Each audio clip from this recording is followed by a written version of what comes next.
আমরা যখন পেটিএম থেকে রিচার্জ করি তখন আমাদের যে ক্যাশব্যাক ভাউচারগুলো দেয় সেগুলোকে আমরা কি করে ব্যবহার করব যদি দেখতে চান তাহলে ভিডিওটা অবশ্যই লাস্ট পর্যন্ত দেখুন। আমি প্রশান্ত শিকদার ডিজিটাল সাপোর্টের পক্ষ থেকে আপনাদের সবাইকে জানাই স্বাগতম। প্রথমে আপনি আপনার মোবাইল থেকে পেটিএম অ্যাপসটা ওপেন করবেন। কোণে দেখুন ক্যাশব্যাক লেখা আছে, এখানে ক্লিক করবেন। ধারে রয়েছে মাই ভাউচার, এর উপরে ক্লিক করবেন। দেখুন এখানে আপনার কিছু আপনি এই কুপন কোডগুলো ব্যবহার করতে পারবেন। দেখুন এখানে লেখা আছে। আমি একটু নিচের দিকে চলে যাচ্ছি। দেখুন এখানে একটা অপশন রয়েছে মোবাইল রিচার্জ গেট আপ 20 টাকা ক্যাশব্যাক। তাই মোবাইল রিচার্জে যদি এই কুপন কোডটা ব্যবহার করি তাহলে আমাকে 20 টাকা পর্যন্ত ক্যাশব্যাক দেবে। আপনি কী করবেন, এই যে এখানে এই চিহ্নটার উপরে ক্লিক করবেন। তা আমি এর উপরে ক্লিক করে নিচ্ছি। আমার কুপন কোডটা কপি হয়ে গেল। এবার আমি ব্যাকে ফিরে আসছি।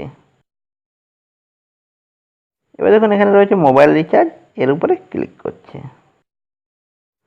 এবার এখানে আমি আমার মোবাইল নাম্বারটা বসিয়ে দিচ্ছি যে নাম্বারে রিচার্জ করব।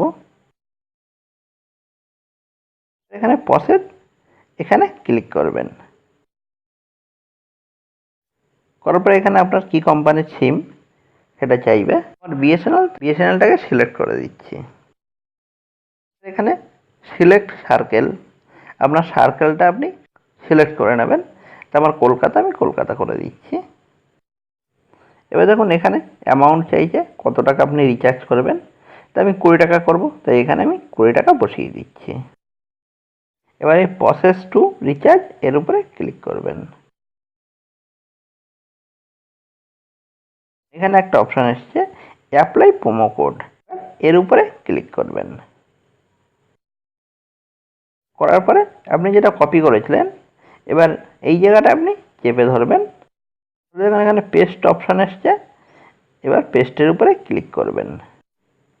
দেখুন আমি যখনই ক্লিক করেছি আমার এটা পেস্ট হয়ে গেছে। তারপরে সাইডে অ্যাপ্লাই রয়েছে, অ্যাপ্লাইয়ের উপরে ক্লিক করবেন। এখানে প্রসেস টু পে অ্যামাউন্টে রয়েছে, এর উপরে ক্লিক করবেন। এবার আপনার সামনে পেমেন্ট অপশান আসবে।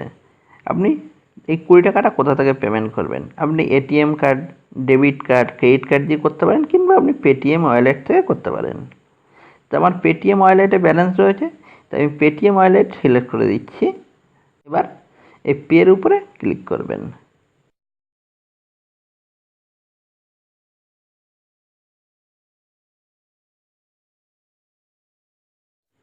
দেখুন রিচার্জটা সাকসেসফুল হয়ে গেছে। ভিডিওটা ভালো লাগলে অবশ্যই একটা লাইক করবেন। আপনি যদি আমার চ্যানেলে নতুন হন অবশ্যই চ্যানেলটা সাবস্ক্রাইব করবেন। ভালো থাকবেন, সুস্থ থাকবেন। আবার দেখাবে নেক্সট ভিডিও।